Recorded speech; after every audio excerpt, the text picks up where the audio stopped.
Olá, meus queridos, tudo bem? Vamos para mais uma aula de química, né? E hoje nós vamos estudar sobre a teoria atômica, certo?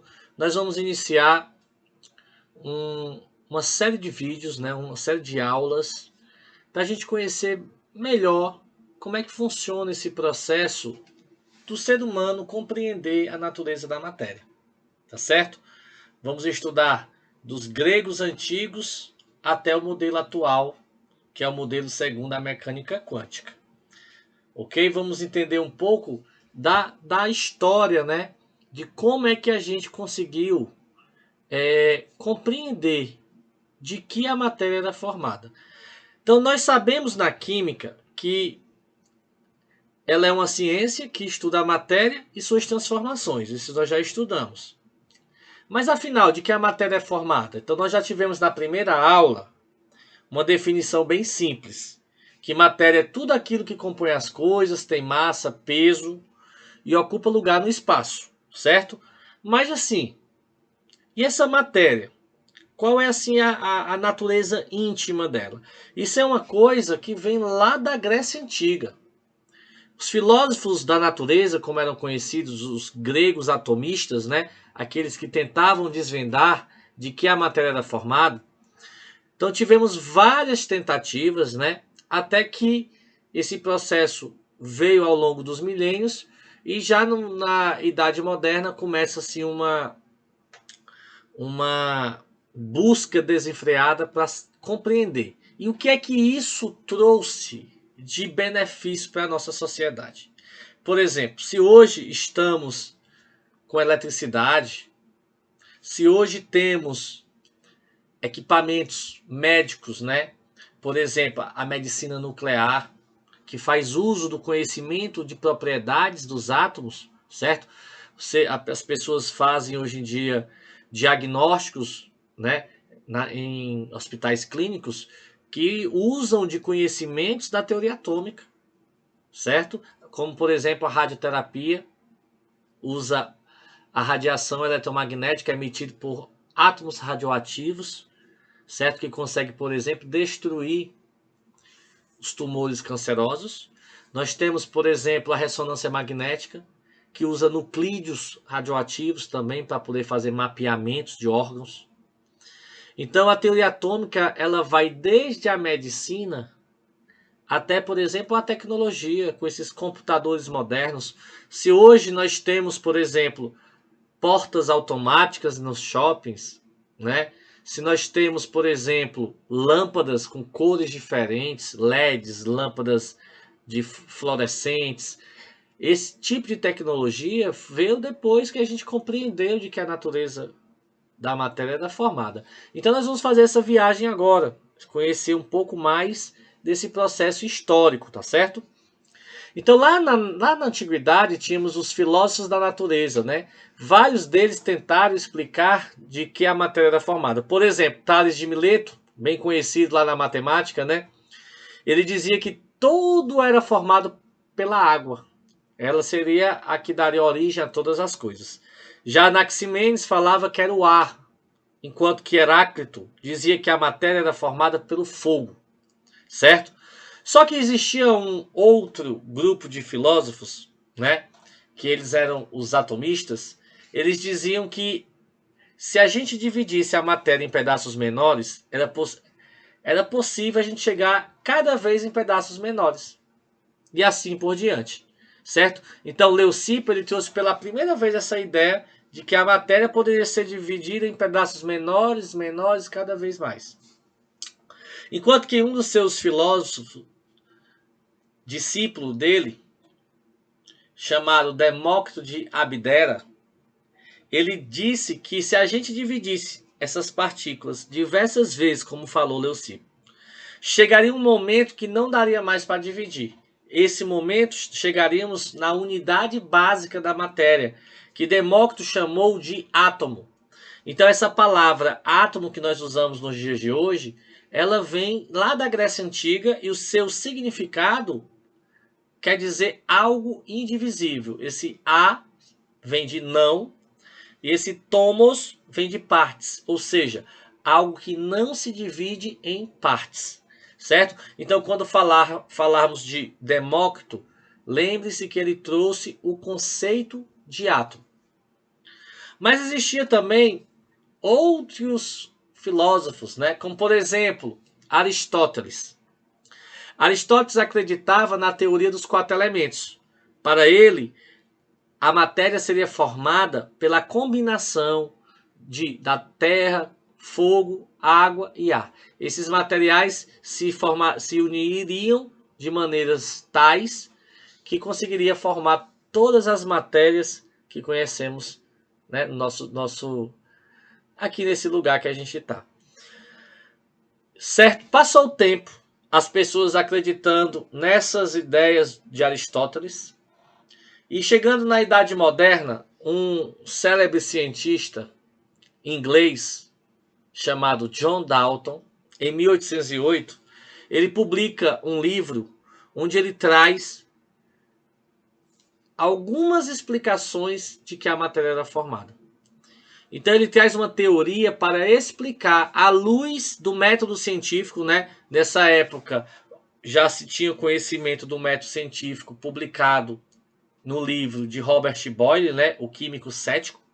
Então já se tinha uma nova ciência, né? A química a todo vapor surgindo, à base de um método que era preciso experimentar para poder comprovar algo, não era apenas misticismo, ainda resquício da alquimia.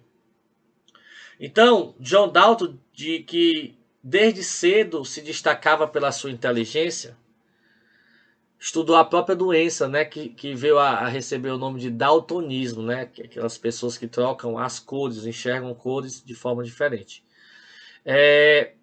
Nesse livro, Dalton ele diz que a matéria era formada por partículas indivisíveis chamadas de átomos.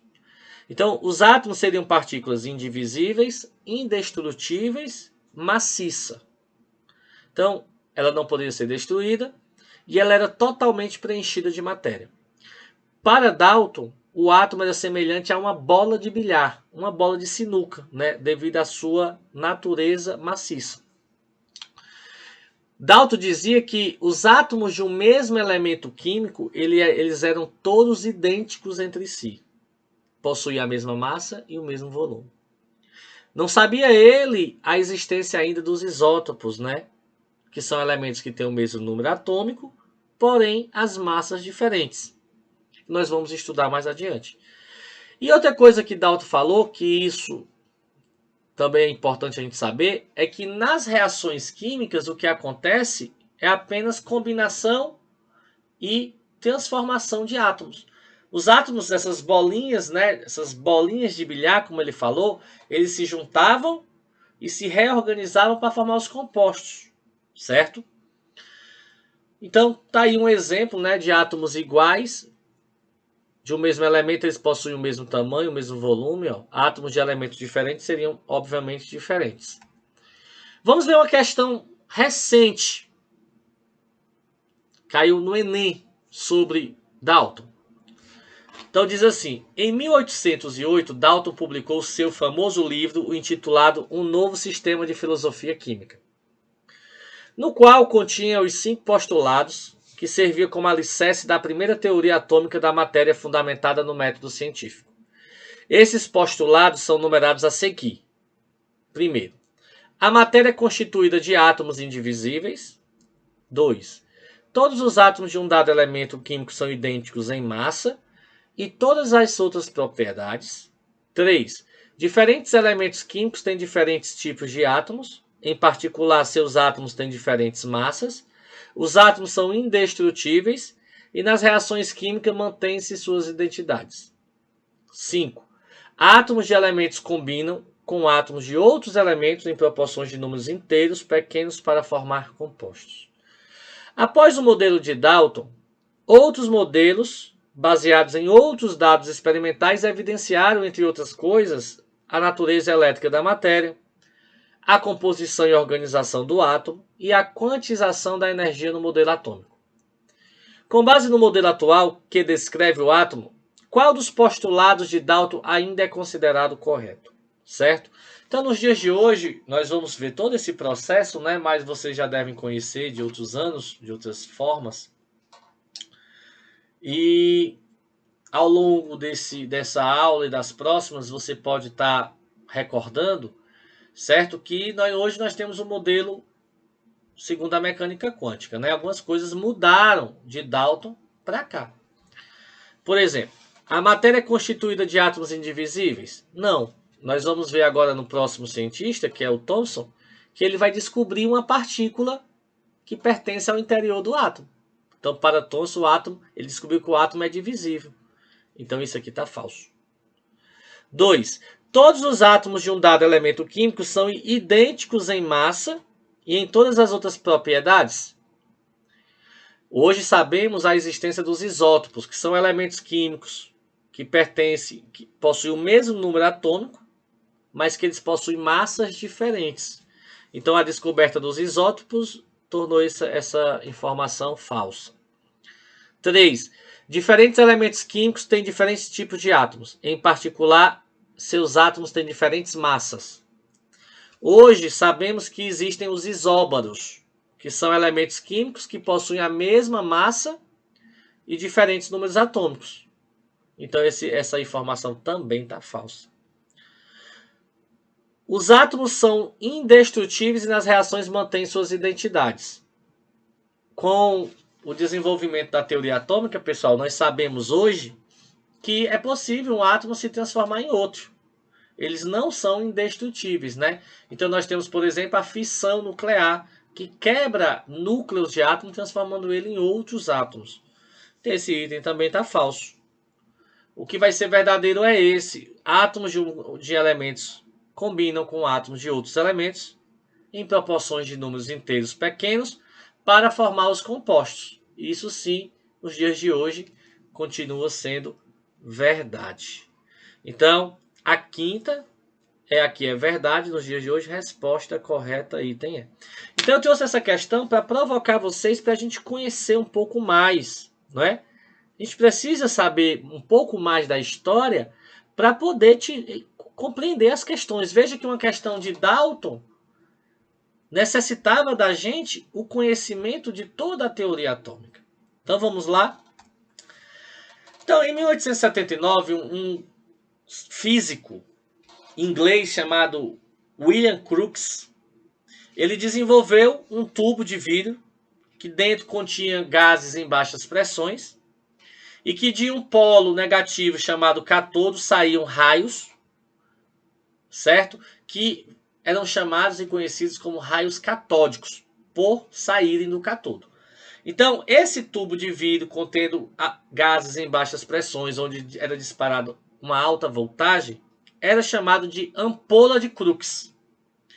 Foi utilizando essa ampola que um físico inglês chamado Thomson, ele pegou e fez uma série de experiências para poder investigar a natureza da matéria. Então, como eu falei para vocês, né, os raios catódicos eram chamados assim porque saíam do cátodo, como vocês estão vendo nessa animação. Então, existia aí uma descarga superior a 10.000 volts, tá certo? Então, hoje sabemos que esses raios catódicos correspondem a um fluxo de elétrons, certo? Mas na época eles chamavam raios catódicos. Então, o que foi que aconteceu? Ele colocou um objeto e observou que formava uma sombra no outro lado da ampola. Então, o Thomson conclui que os raios catódicos se movimentavam em linha reta por conta da sombra. Depois ele colocou um molinete, um moinho, que quando os raios catódicos passavam, ele começava a girar. Então, se os raios batiam no molinete e ele girava, só pode ser que eles possuíam massa, porque se eles fossem energia, se a luz bate, por exemplo, nesse molinete, ela não conseguiria fazer esse movimento. Mas como os raios catódicos são dotados de massa, então ele conseguiu fazer girar esse catavento. E aí, pessoal, ele colocou um polo positivo, um polo negativo e observou que os raios catódicos foram em direção ao polo positivo. Então, quem é que vai ser atraído pelo polo positivo? É o polo negativo. Então, Thomson conclui que os raios catódicos possuíam cargas negativas. E aí, pessoal, esses raios catódicos, Thomson denominou-os de elétrons. Então tá aí, ó, a experiência sendo reproduzida no simulador, ó. Então, quando ele colocava uma placa, ó, ela era desviada em direção ao polo positivo, né? Demonstrando a carga negativa. Então esses raios catódicos, ó, atenção, atenção, atenção, os raios catódicos, eles são os elétrons, partículas de carga negativa, certo? Então, o modelo de Thomson foi o modelo que descobriu o elétron. Outros cientistas anteriormente já tinham mencionado o elétron, essa palavra elétron, ela vem de um cara chamado Stoney. Então, Stoney ele já tinha associado já a carga elétrica a uma partícula. Agora, Thomson ele foi o que encontrou, o que determinou e comprovou a existência do elétron. Então, para Thomson, o modelo dele, ele diz que dentro do átomo existia uma partícula negativa que ele chamou de elétron. E ele diz que o átomo é semelhante a um pudim de passas, ou seja, uma esfera positiva, e os elétrons seriam como as passas incrustados em toda a estrutura, certo? Em toda a estrutura. Então, para Thomson, ele descobre os elétrons de carga negativa e o átomo é semelhante a um pudim de passas, tá bom? Então, para você ter aqui uma melhor ideia, ó, o átomo, a esfera positiva e os elétrons em toda a estrutura, neutralizando a carga do átomo positivo. Tá certo?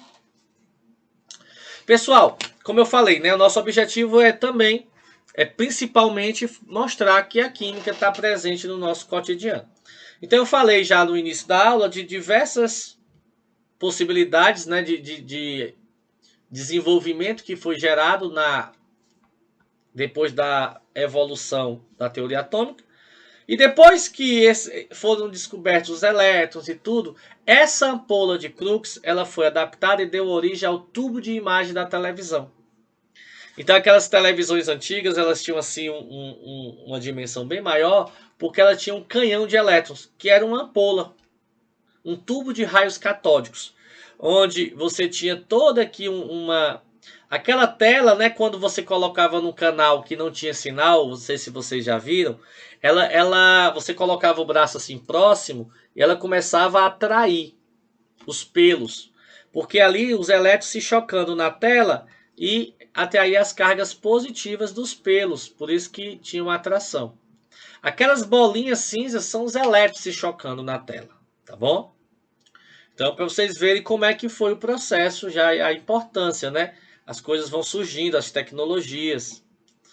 Essa ampola de Crookes, ela dá muito o que falar, né? Goldstein, ele adapta essa ampola de Crookes e ele pega um cátodo perfurado, né?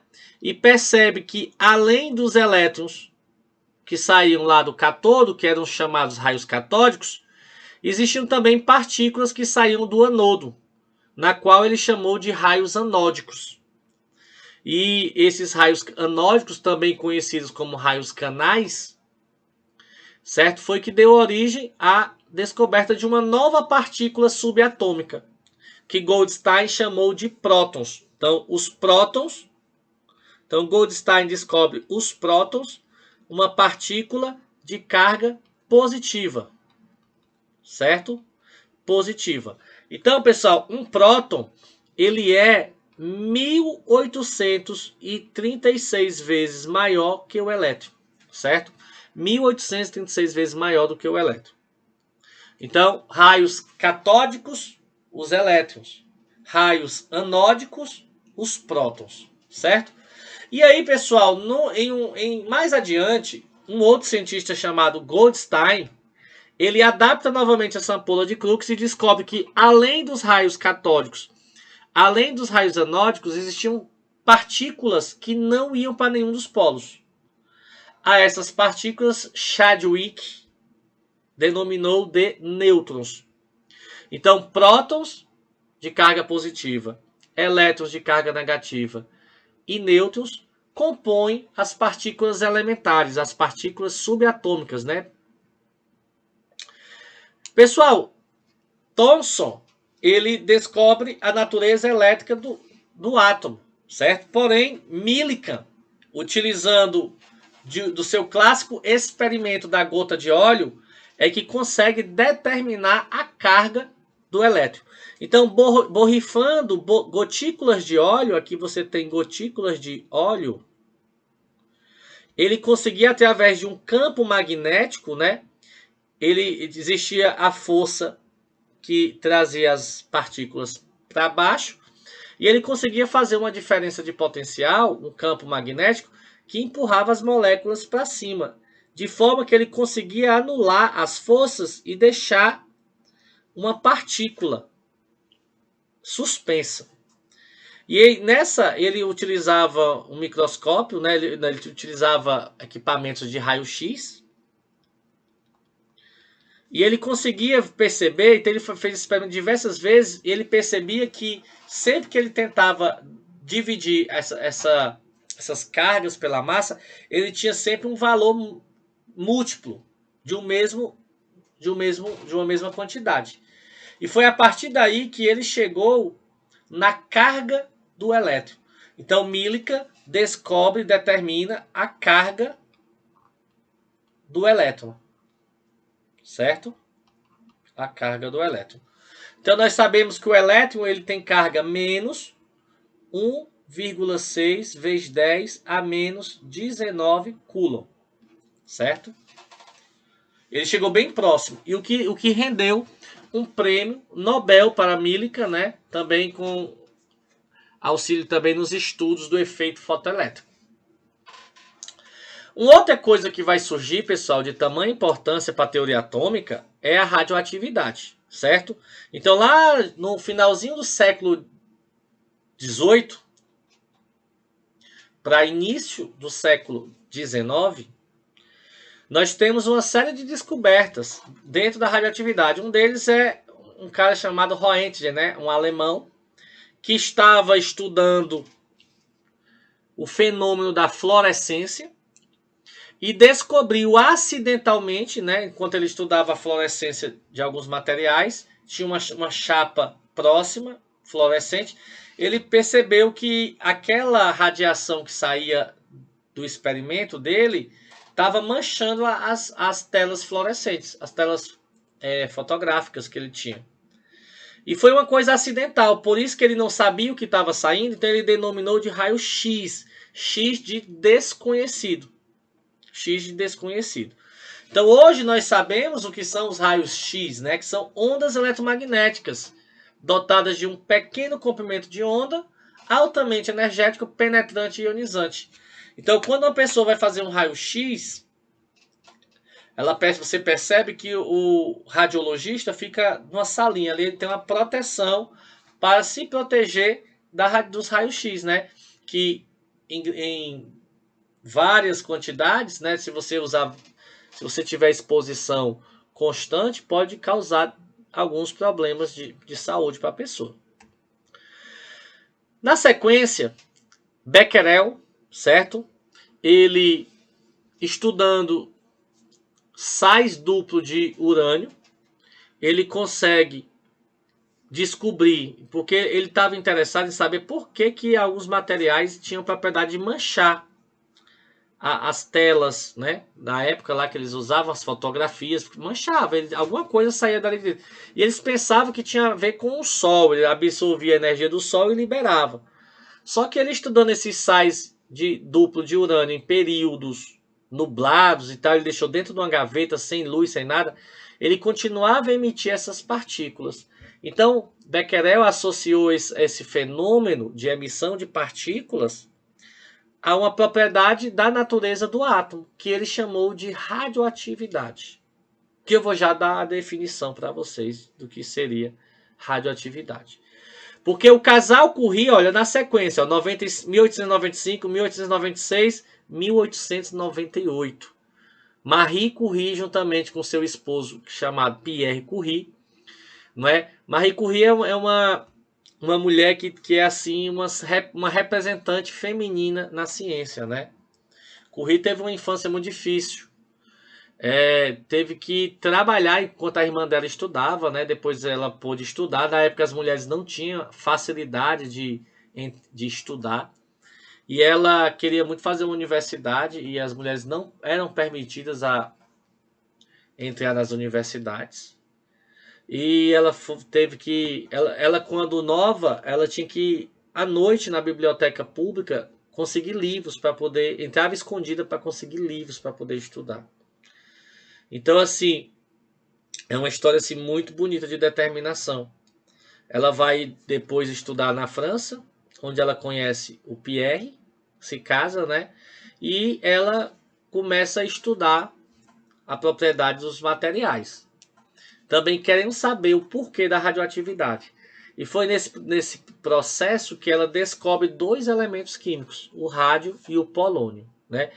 Elementos que são muitas vezes mais, por exemplo, o rádio é 400 vezes mais radioativo do que o urânio, enquanto que o polônio chega a ser 900 vezes mais radioativo do que o polônio. Isso rendeu 2 prêmios Nobel para Marie Curie. Primeiro, em física, né? E o segundo, anos depois, em química, né? A primeira mulher a ganhar um Nobel e a primeira pessoa a ganhar em 2 categorias diferentes. Então, Marie Curie, ela traz assim uma história muito bonita, né? Ela disponibilizou os estudos dela para a comunidade científica poder aplicar o conhecimento da radioatividade na cura de doenças. Ela teve assim essa grandeza. Então, vale a pena a gente conhecer um pouco mais da história dela. Hoje em dia tem filmes, né? Saíram recentemente filmes aí, diversos séries falando da história de Marie Curie, da radioatividade, tá certo? Nós vamos ter mais adiante uma aula só sobre radioatividade, onde nós vamos falar um pouco mais detalhes, tá certo? Sabemos hoje que a radioatividade é uma propriedade que os núcleos atômicos instáveis possuem de emitir partículas e radiações eletromagnéticas para se transformar em núcleos mais estáveis. Então nós temos a radiação alfa, pessoal, que ela equivale a 2 prótons e 2 nêutrons. É uma partícula de carga positiva, que ela viaja com a velocidade mais ou menos de 20 mil km por segundo. Ela tem assim um baixo poder de penetração. Nossa roupa consegue deter ela, mas ela pode causar, por exemplo, problema para a pessoa se a pessoa tiver um ferimento exposto ou ficar inalando ela. A radiação beta, ela já é uma radiação que ela é equivalente a um elétron. O núcleo se decompõe em um próton e um elétron, e esse elétron é ejetado em alta velocidade, a 270 mil km por segundo. Já pode trazer, por exemplo, problemas de pele para a pessoa, mas não afeta os órgãos internos. A radiação gama, ela é a mais perigosa, ela é uma onda eletromagnética, certo? Ela é uma onda eletromagnética. Ok? E ela pode, por exemplo, ela já atravessa a nossa pele, ela já pode também afetar os órgãos internos. Então a radiação gama, pessoal, ela tem assim capacidade, por exemplo, de causar câncer na tireoide. Ela causa queda no número de glóbulos brancos, o que aumenta o risco de infecções. Queda no número de glóbulos vermelhos, sangramento no estômago, no intestino delgado. Ela causa pneumonia, fibrose. Ela consegue, por exemplo, alterar as partículas do DNA. Então ela causa mutações genéticas. Então a radiação gama, ela é a radiação assim, mais perigosa. E ela é aquela que é utilizada na medicina para poder destruir células cancerosas, né? Então aí nós temos um átomo, nós temos um material emitindo radiação. certo? Aí a gente tem aí uma tela que está mostrando aí o movimento das radiações. E para a gente poder concluir essa primeira parte, temos ainda a experiência de Rutherford, tá certo? Em 1911, então, já tinha sido descoberto o polônio. Rutherford realiza um experimento onde ele pega um bloco de chumbo, coloca dentro o elemento químico polônio, um elemento radioativo. Então aqui é um bloco de chumbo. Ele bombardeia uma lâmina bem fininha de ouro. Então aqui a gente tem uma lâmina de ouro com partículas alfas. Então aqui ele está utilizando de partículas alfas, que eu acabei de falar. Então, Rutherford ele percebe três coisas. Quais foram as observações feitas de Rutherford? Que a maioria das partículas alfas está atravessando a lâmina de ouro. Algumas estão sendo desviadas, você pode observar aqui, os desvios, e pouquíssimas foram rebatidas. Então, a maioria atravessou, algumas foram desviadas e pouquíssimas. Uma a cada 20 mil partículas, pessoal, era desviada, certo? Então, essas são as observações feitas por Rutherford. A maior parte das partículas alfas atravessam a lâmina de ouro. Algumas foram desviadas e pouquíssimas foram rebatidas. E quais foram as conclusões que Rutherford tirou disso? Se a maioria das partículas atravessou a lâmina de ouro, só pode ser que dentro do átomo existem muitos espaços vazios. Esse espaço vazio, Rutherford chamou de eletrosfera. Se algumas pouquíssimas eram rebatidas, então deve existir uma região dentro do átomo onde devia concentrar a massa dele. Então essa região pequena e densa, onde se concentra praticamente a massa do átomo, ele chamou de núcleo. Então para Rutherford, o átomo tem um núcleo pequeno e denso, onde se concentra praticamente toda a massa do átomo. Mas afinal, por que algumas eram desviadas? Então, gente, Rutherford conclui que algumas são desviadas, por quê? Quando elas passavam próximo do núcleo, como a radiação alfa é positiva, o núcleo deveria ter a carga igual à das partículas alfas. E aí acontecia uma repulsão e assim um desvio. Então, para Rutherford, o núcleo possui carga positiva. Dalton disse que era o modelo da bola de bilhar. Thomson, o do pudim de passas. E Rutherford traz o modelo do sistema planetário, onde nós temos o núcleo, como se fosse o Sol, e os elétrons, como sendo os planetas girando ao redor do Sol. Tá certo? Então, mais adiante nós vamos ter exercícios de toda a teoria atômica, onde vai juntar tudo, tá certo? Vamos ter uma aula especificamente para resolver uma lista de exercícios. E aí, pessoal, vai ficar aqui um questionamento para a próxima aula.